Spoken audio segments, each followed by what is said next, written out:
on, I'm going to introduce our work, Mining Supervisions for Dynamic Region in Self-Supervised Monocular Depth Estimation. This year, George worked with Yu, Jose, and Mel Mel. We focus on the task of self-supervised monocular depth estimation for monocular video. This involves George optimization of depth and motions. The final goal is to train a depth network that takes a single image as input to predict a dense depth map. The main loss function used during training is photometric loss. Previous methods have done a great job to improve the depth prediction in static region. This includes different methods for image swapping, different loss function, or different network architecture.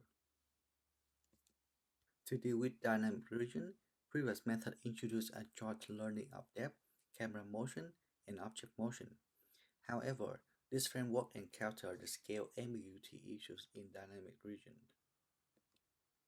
The figure on the left shows a case when depth and object motions are predicted correctly, resulting in a photometric loss of 0. However, there exist many pairs of depth and object motion that can satisfy the photometric constraint, and it is difficult to determine which is the correct one. This implies that minimizing the photometric loss does not guarantee the accuracy of the predicted depth in dynamic region. In this work, we propose a framework to mine more reliable supervision for learning depth in dynamic region.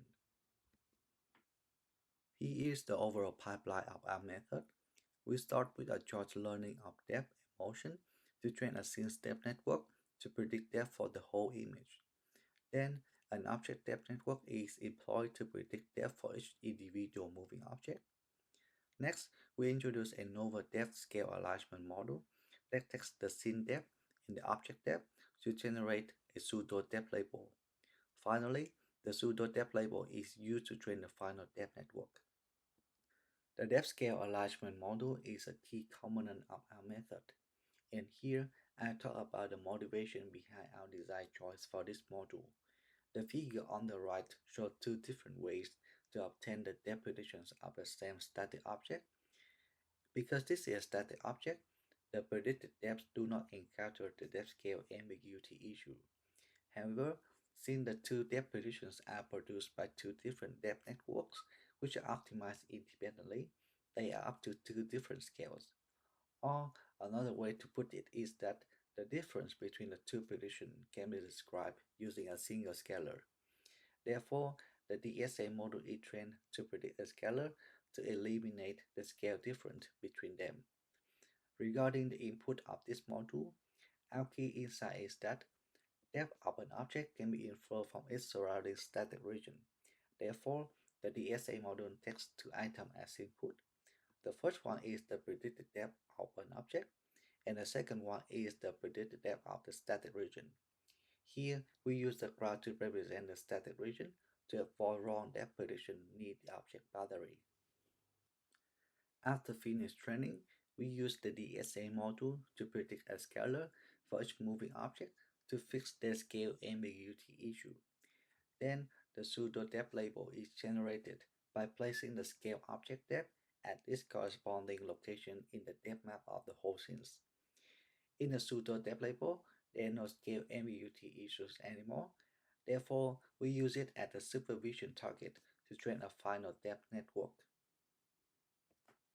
We apply our method to train different depth network architectures and consistently improve their performance, especially in dynamic region.